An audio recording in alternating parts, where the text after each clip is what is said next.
What's up, heathens? How ya doing? Tonight we have Richie from Boston, who says that he's captured the moon coming out of a portal.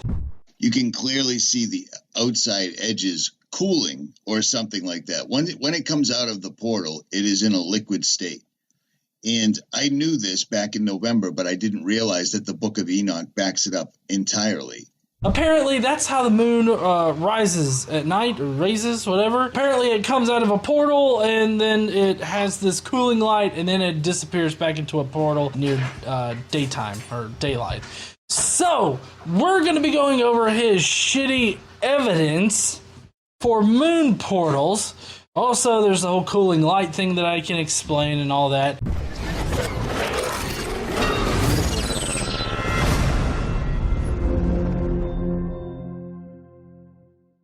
Let's go, Richie. What have you got for us? Hey, what's up, YouTube? It's Richie from Boston. It's the 16th. It's April. It's 2019. And you are looking at footage that I took of the moon coming up over the Atlantic Ocean. Now, if you followed my channel, you've probably seen this video and you understand why this means so much to me. I took this footage on November 24th, 2018. I was standing on the beach. I had to get to the ocean with my Nikon P1000 and videotape the moon coming up for whatever reason. It's just one of those inside urges you have to go do. Now, I'm not necessarily a big fan of the cold weather. Well, on November 24th on the Atlantic Ocean on the beach, it was cold.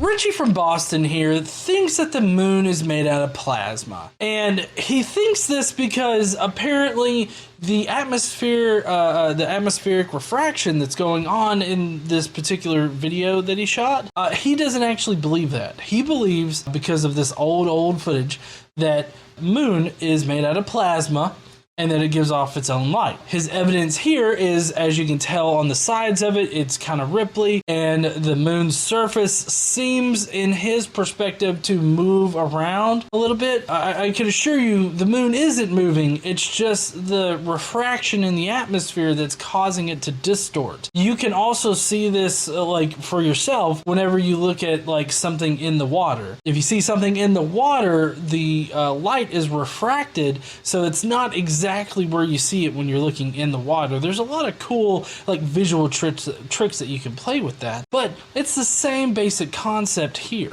It seems like it's moving, or it seems like these things are changing or whatnot, but it's really not. It's just the fact that the moon is moving relative to his position on the earth and the refraction that's occurring in the atmosphere. But this is what I caught on video, and if you pay attention, you can notice that these dark spots, these objects, are in flux. They're fluid. They're moving. So the reason why that the moon is kind of red right now is due to the atmosphere. The light is hitting the atmosphere in just a way to where it's scattering the red portion of the electromagnetic spectrum, and that is what's being cast upon the moon.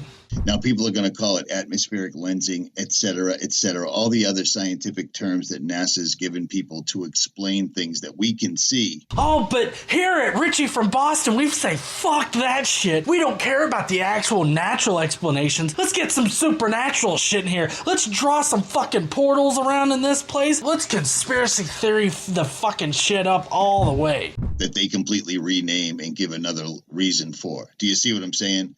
Pay attention to these spots, these dots. They're all moving. The outside edge of the moon is moving. The Book of Enoch and many other texts explain to us that the moon is a lesser light. Pay attention to these dots. You're seeing them move. No, you only perceive them to be shimmering or moving because of the atmospheric refraction that is occurring. Lensing can also bring up some stuff for you on Google, but mainly it's people that are responding to the phrase atmospheric lensing, but it's refraction that's occurring. Do you see what I mean? I could see this with my eyes. The outside edge of the moon was continually moving exactly like a fluid or a plasma. Once the moon got to a certain height in the sky, it was no longer red. You can see the atmosphere, like, at one particular point down there, like, part of the moon detached from the moon. Where did that moon matter go? Moon plasma. How much do you think moon plasma sells for on the black flat earth market? Oh, man, do you think that I could get some, like, red jelly and be like, this is moon plasma? Yeah, you can use this, you can eat it. It tastes just like cherry, but don't worry, you eat it right up and you'll become part of the moon one day. Like, I'm fairly certain that I could probably sell that to people that believe that the moon's made out of plasma. I've got grape jelly. You got grape jelly? Yeah. Too bad it's not like cherry or something, because, I mean, this moon's kind of red right now. We usually just like strawberry jelly. I'm sure I could get Robbie Davidson to buy some moon plasma. It turned white, and then it got exponentially colder outside. The moon gives off a cold light. I caught this on video. Okay, no, he didn't catch it on video. To explain the cool moonlight, you have to understand how things retain heat and how the atmosphere actually affects that. So, when the sun goes down, the earth is going to give off, it's going to radiate that heat, right? It's radiant energy. And so as the moon, ascends into the sky and everything like that, it gets cooler throughout the night because the earth is giving off of the heat that it collected during the day. But the atmosphere can allow it to trap that heat and keep it, somewhat the same temperature. But it does decrease in temperature. What they do is they test like outside just in the general area, and you'll have one temperature, and then it'll be hotter underneath some kind of canopy or something like that, right? Well, that's because the canopy restricts the amount of radiant energy that's allowed to escape just into the air. And so that convection or whatnot that keeps stuff hot underneath the canopy will cause you to get one reading, while out in the open where the heat is allowed to like escape in all directions, it has a cooler reading. So that's what he's saying here, and you can go over to like Greater Sapiens channel, and you can find his experiment where he tests with a moon and without a moon, and you will be able to find out that it doesn't radiate any kind of heat, really. I believe the moon actually reflects about 10% of the sun's light, like at 10% power or whatnot, so that's what that is. You're looking at it now. NASA has led people to believe that the moon is a rock, that the moon is in charge of when the tide comes in or goes out. The only issue with that is when the moon comes up, it's exponentially larger. Here you'll find out that Richie doesn't know what the fuck exponential means. No, the moon does not get exponentially bigger or smaller. The moon is tied to the tides. But it's more because the Earth spins and the moon is also there that the tides, happen as they do.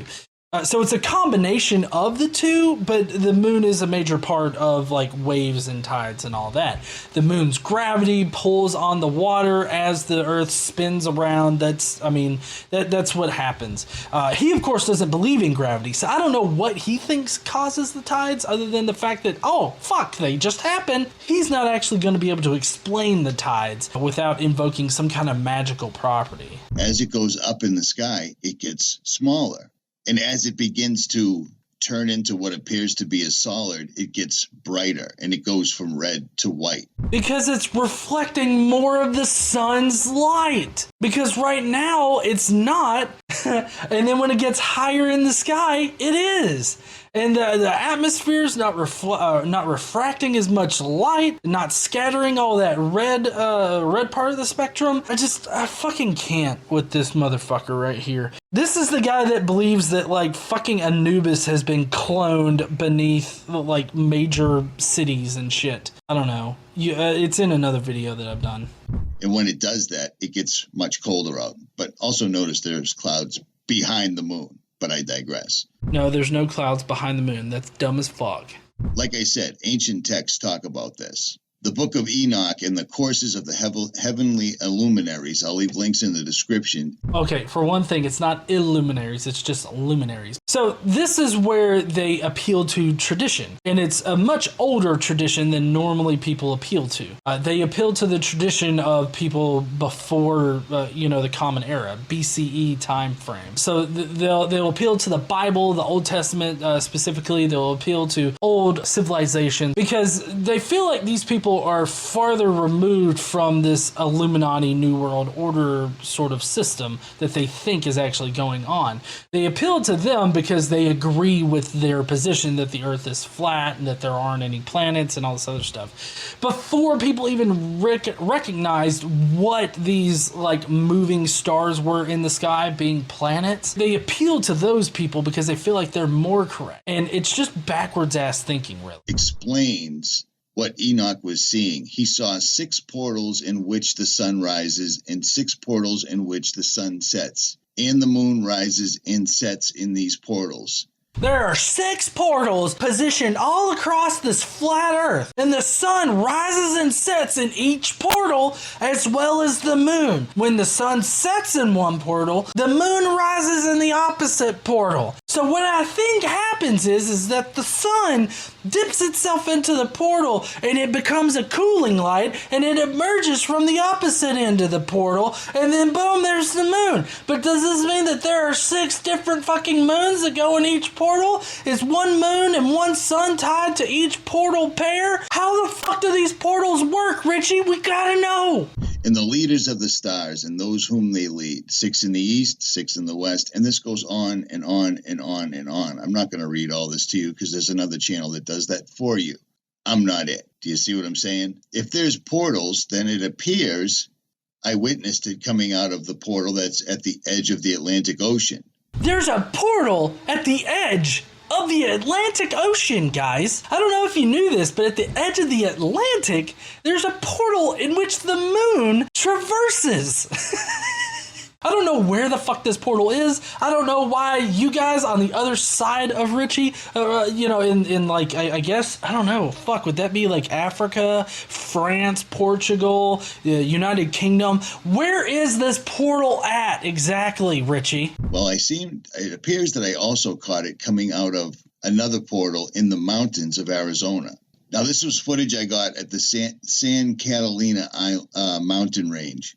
So there's a portal at the other end of the Atlantic Ocean, while at the same time, there is another portal in the mountains wherever the fuck he is. What? And the moon rises out of both of these portals at the same time. There are 2 separate moons on this flat Earth. What? Yeah, that's the only way that I can make any sense of this. And the moon is coming right up over the mountains. See how far off it is? So I zoom in on it, and strangely, it's enormous. First of all, as soon as it comes up, it's enormous, and the outside of it, once again, is doing the exact same thing.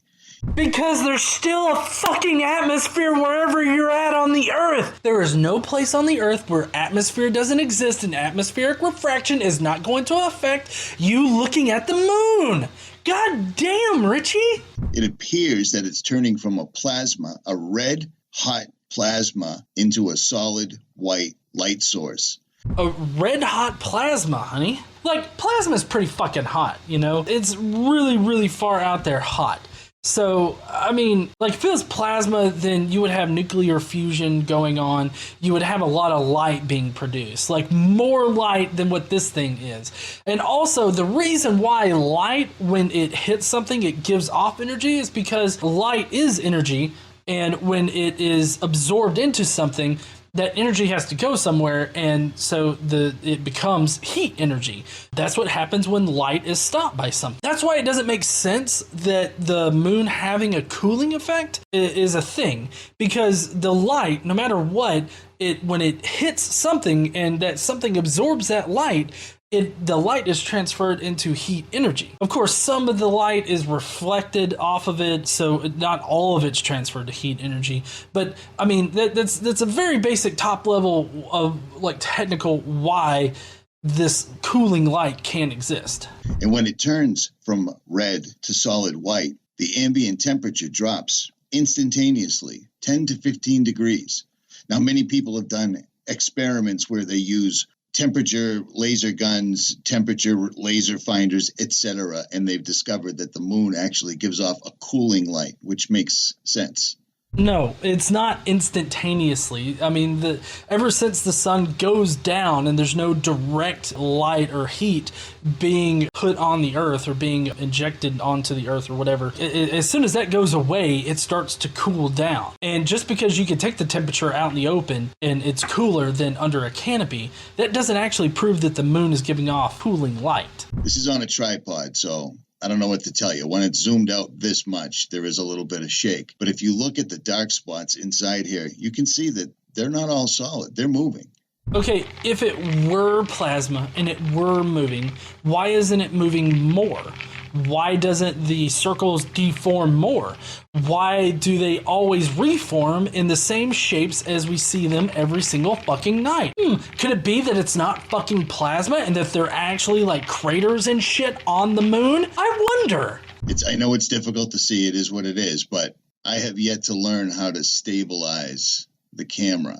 Do you see what I'm saying? This is just from the wind. But if you notice on the bottom right here, keep an eye on these things. Pick any spot and you'll notice that it's actually moving. It's the exact same thing that I saw over the Atlantic Ocean. And then when I discovered the Book of Enoch, I figured out that these things are coming out of portals. That makes sense, doesn't it? No, it doesn't make sense. Because if it's rising from a portal just above these mountains, then how is it also rising from the portal, on the other side of the Atlantic? How the fuck is the moon rising from two different portals if there's not two moons? Magic. Sorry about that, but pay attention. You see what I mean? That's not atmospheric lensing. That is a plasma turning into what appears to be a solid to us. You got to be able to explain why it's not. You got to be able to tell me why that is not refraction as you're looking at it. This right now, there's no reason why anybody should believe that it's not refraction. It matches everything that refraction would predict.